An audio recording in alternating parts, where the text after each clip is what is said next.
आज माझ्या लेकीला खायचं आहे टॅमॅटोची कढी।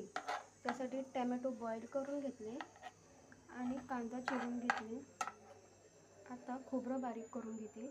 खोबरं वगैरे सर्व बारीक करून आता मिक्सरमध्ये बारीक करून घेते।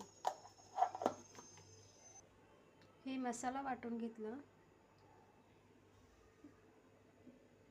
जे टॅमॅटो शिजवले होते ते सुद्धा मिक्सरमध्ये बारीक करून घेतले। आता गॅसवरती टोप ठेवून फोडणी द्यायची।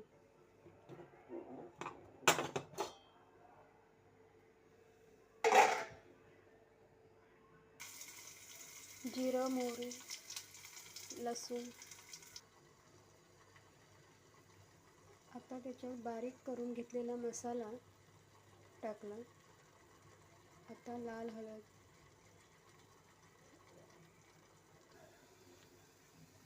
लाल मिरची पावडर, धना पावडर हे सर्व टाकून 5-10 मिनिटं थोडं शिजू द्यायचं।